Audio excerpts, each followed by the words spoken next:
Get in there. Testing 1, testing 2! That's pretty good. I think. Alright, y'all want to all stand here real quick and see what it looks like? We're going to have to get tight. Who looks Stand over there. Who's the most handsome? They should get closest to the camera. Me. You? Alright. Who's the least handsome? They should get farthest from the My camera. eyes are blind. I think I was having corrective surgery on Fridays. Testing 1, testing 2! Alright. Are we in there? Are we all in there? All right, Yeah. see what it looks like. Alright, we're on. Alright, so what are we talking about? We're just I don't know, like a little catch up. I was thinking about like recent RawBrahs revelations. Okay, sure. Sure. Like a little, you know, all we've been doing is these videos for our website. Yeah, let's talk And to people them. don't know exactly what's happening in our lives, and they like that kind of thing. Let's talk to them. Nathaniel, look at us. We're all back together, We're man. all back together. Just like the good old days. I still have nothing to say. No, I don't think that's true, because I've seen some videos you've been putting on our website, like the surfer. Yeah, those are good videos, man. This kid's hilarious. There's a little difference in those videos. You put him by himself, he shines like a diamond. But you put him with us, then he's a little tarnished, like a piece of gold. Why do you think that is, Nathaniel? I don't know. Something about your presence. Both of our presents, or just mine? I don't know. I haven't figured that out yet. Alright, so as you may know, Team Mango and Danimal have been tearing up the California coast, also known as the best coast, living within distance of a surf spot, and basically, the days were beautiful, filled with waves, good friends. You know, if someone asked me to paint a picture of what an ideal lifestyle looked like, it would have been a lot like what was happening out in California. And it was amazing.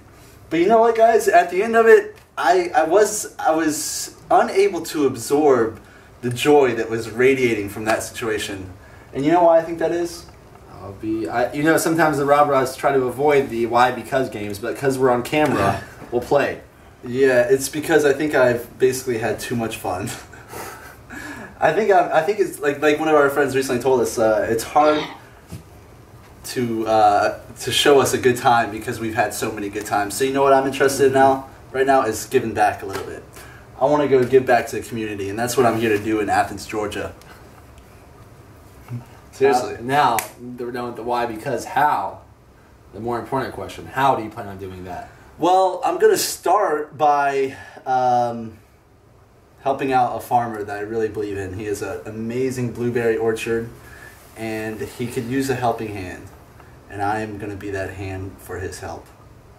Well, that's a good point. One of the things that we have been up to in San Diego, we went to the March Against Monsanto. I don't know if there was one here in Athens. Do you know? A march against Monsanto? Yeah. I don't know. I'm not really interested in the Monsanto. Which is cool because I think a bigger picture and a better message would be, you may have heard this phrase before, to grow a garden, not a lawn. Everyone's so concerned about like landscaping their grass nice and pretty, when you could be, as Anthony Anderson would put it, growing paradise. I love Anthony Anderson. Especially during this time of the year, the fruits are ripening. We just heard rumor that the mulberries are going off within about like 10 miles of us, and that's what we'll probably be doing tomorrow. So make sure you're picking, because the fruit is ripe right now. Wherever you are, it's probably exploding. That's right. And you know what? There's a lot. I love that pause for Nathaniel. I know, but he wasn't picking it up, so I had to get it. I had to grab it. You know, gotta grab it while the grabbing's good. There's only so much time in this little shot. Anywho, you know, I just have respect for all the different types of people. People vegan diet, vegetarian, paleo, I don't. blah blah blah. All those people. But you know who I have the most respect for? People that's growing their own food, and they don't really care about what kind of dietary confinements are out there. They're growing their own food, self-sustainable. That's what I respect the most. Rasta. Irie. Irie. Because I think people might have got confused when we like promoting Berry Corral. Yeah. Like, why are the RawBrahs promoting raw vegans? Yeah. Hey, I don't raw vegan, raw primal, whatever you are. I'm with Timothy. If you're growing your own food, that's respect. That's RawBrahs approved. I love that, and we're trying to get to that level. We're not there yet, but we're dabbling in it. If you see our yard, we got some trees out there, some fig trees, some tomatoes. And so while T Mango's gonna get his hands dirty with some service work, Nathanimal, also known as the Milkman, also known as Magic Fingers, also known as people want to hear the most from. Yeah, because he's playing the quiet guy. What have you been up to? What have I been up to? Well, yeah, since your brothers were gone.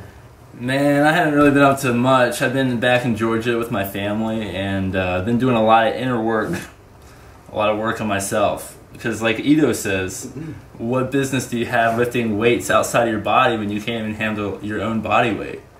Well, I say, what business do you have involving other people in your life when you can't even handle yourself? Oh, did y'all hear that? What I mean by that is it's difficult for a lot of people to live inside their own mind. Just sit at home, have nothing to do, and live with themselves. It's not easy. And I'm beginning to see the talent behind boredom. You gotta be talented to be able to deal with yourself in boredom. So I've been doing that, been doing a little bit of that, yeah. That reminds me that I got married. You did, man. Yeah. Because you were saying that, and now I started thinking, like, do I have business in being with someone else? What do you think?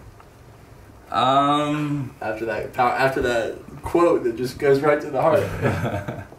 I mean, I'm not saying you can't do better with yourself. Oh yeah, okay. But at first I thought you were saying I can't do better. Like I don't know about other people. I just know, like, I feel like I have a lot of stuff to work through with myself before I want to get too close with other people. But I do want to be close with other people. So it's kind of a balancing. I'm not gonna like try to exclude myself from all other. So you're not trying to go into solitude. Yeah, I'm not trying to be dogmatic here. You're not trying to pull into the wild. Yeah, that's good, man. Daniel did get married. Every once in a while, it hits me. I'm just like, Daniel's married. Daniel's married. I'm like, look, they're husband and wife, and it just trips me up for like, I could go on for minutes. Like I'm just cracking up laughing. I've seen a new side of Daniel, after knowing him for a good 24 years. I see a more, I don't know, I want to say responsible side that I've never really seen of him before. And I'm happy to have Diana in the family. I noticed like myself, I would always challenge Diana, always looking for something to pick on Diana about. But then once they got married, I was like, all of a sudden I was very accepting of her. And I guess because, I need to be accepting of her, but she's awesome. Like, really happy. It's kind of the same way I was too. Yeah. I was every relationship prior to that, I'd always like just try to burn through them. As you have heard us say, let the bridges we burn light our way. But this bridge wouldn't burn; it just kept getting stronger. And I think it's actually a pretty funny way to, and maybe a very powerful way to approach a relationship is basically trying to end it as soon as possible. Yeah, it's tough, man. Like, just like, if you can't handle this, let's just we're done. If you can't handle that, we're done. And we kept doing that until like, wow, not only can you handle it all, but you love it. And I love that you love it. And I love you and you love me. We're going to be one happy family.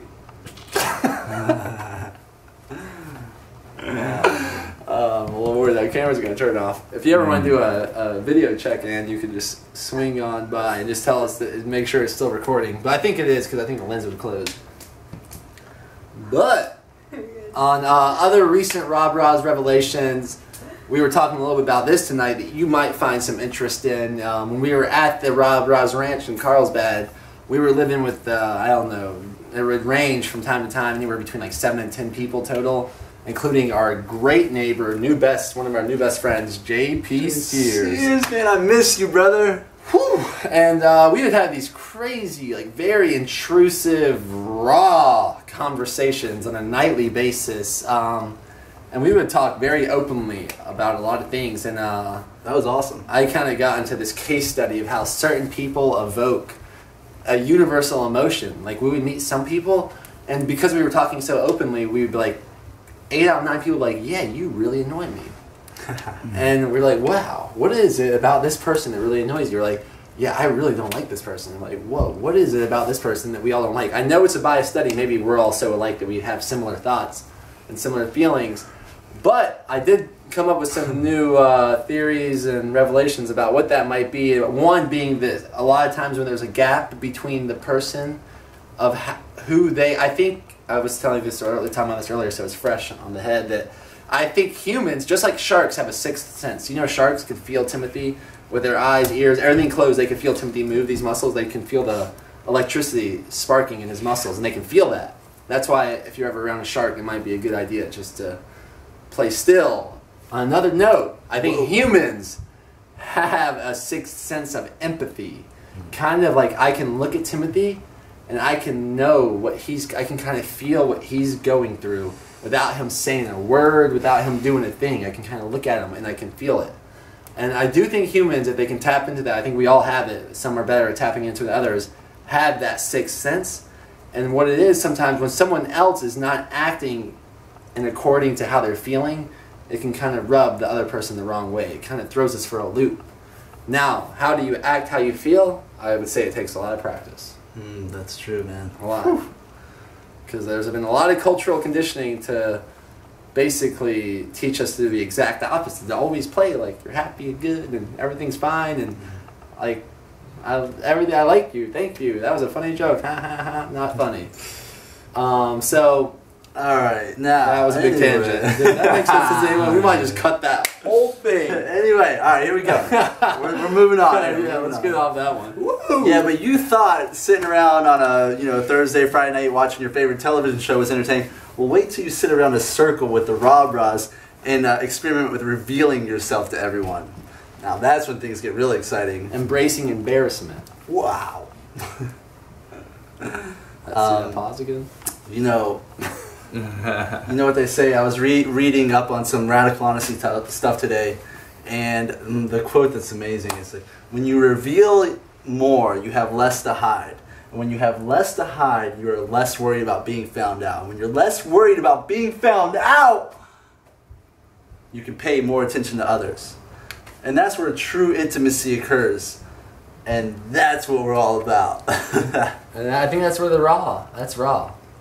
That's where Timothy's presence can become a present to me. That's beautiful, Daniel. And if they want to taste that, T-Mango, that brings up a good point. Good transition to the next RawBrahs opportunity, which is we might be looking at a place to do the same thing again in July. We're thinking maybe Hawaii, or maybe even Georgia, or maybe California, because Nathaniel has a big surgery coming up here in a few days, so we're going to be here for that. But if you want to join us in July, email us at rawbrahs@gmail.com and let us know if you are serious. Because if you haven't watched a recent video about walking the talk instead of talking the walk, please only email us if you're serious about joining us in Hawaii, California, or Georgia. Or if you're really adamant about another idea, we're open to that too. We're open to whatever's best. But we like those 3 ideas for July. So on that note, rawbrahs@gmail.com, and on the other note, Nathaniel's surgery. How you feeling about that? I'm excited, really. Yeah, I got a big surgery coming up on in like 5 days, and I'm gonna have my jaw wired shut for a month. Whoa! So you won't be seeing much of me. Not that you see that much of me anyway. Well, unless you're on rawbrahs.com. Yeah, I work out of the days. I do make a couple weekly appearances there. Yeah, so you said you're excited. What do you mean you're excited about that? I've been waiting for it for like my whole life. Now, ever since I was younger, I've always had a problem with my bite, and I'm excited to get it fixed. So your teeth are actually going to clamp together like this? Yeah. You can my front teeth have never touched together my whole life. So they finally will. Hey, pause real quick. Ann, could you do me a favor? Yeah. I have a beer in the freezer upstairs. It's probably about to freeze in like any second. Can you just put it on the counter? Yeah. Thank you. Yeah. Appreciate it. Which reminds me though, if y'all could just pray for me, that would be great. Because I really believe in the power of prayer. So please just pray for me that I won't have any problems. I would like to express a little bit of gratitude and thank. Deep breath, dude. Me? Well, that's what he does. He takes deep breaths. Talking about breathing into your balls. He takes deep breaths. Yeah. I I lose my oxygen when I talk. You took a quart of oxygen in right there. But back to the expressing gratitude. You know, we came home recently from 3 months away in California, and when I came back home, just to be able to reconnect with Nathaniel so easily, just to be able to touch him and like feel him, and just be in his presence is amazing. And I'm so grateful that we have the relationship that we do, just so we can so easily get back into the swing of just like loving one another, just like that. It just takes a second. And also with Daniel, you know, we've been going at it for a long time now. I can't remember the last time we really separated, but I actually have seemed to grow closer with him on a daily basis. Like I would say that our relationship is the strongest as it's ever been right now, and that's a testament, man, that we're doing something right. The three of us, we love each other more so than ever, and I think it's a rare thing. So I just wanted to say thank you to God and to our communication. So it's great, man. I really enjoy it.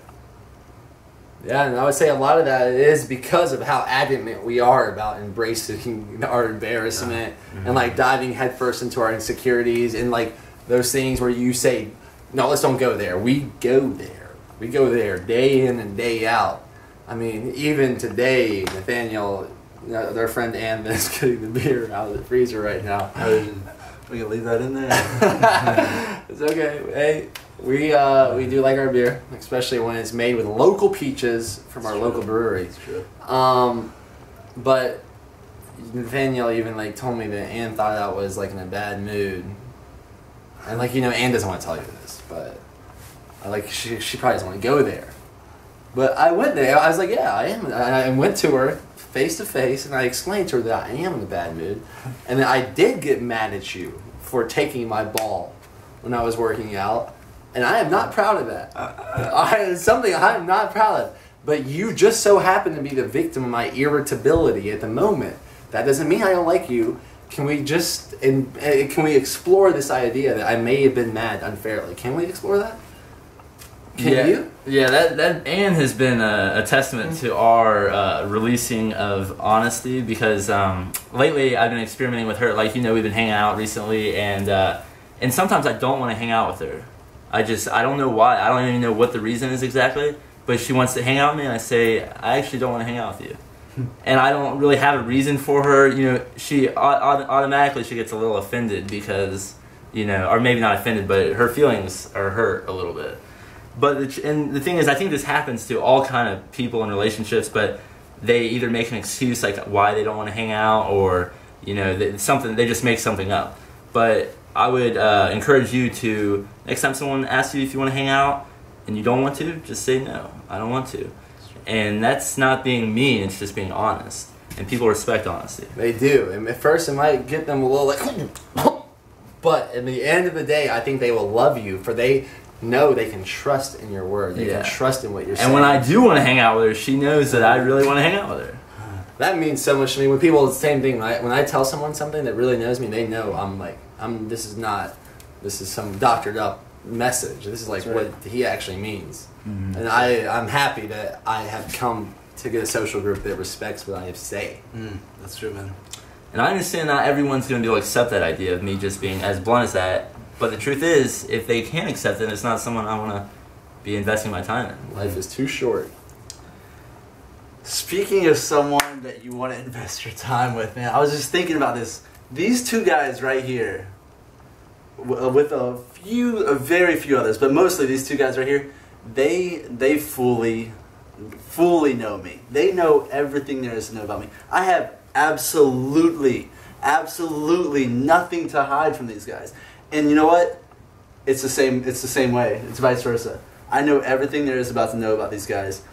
We fully know each other, and we accept that.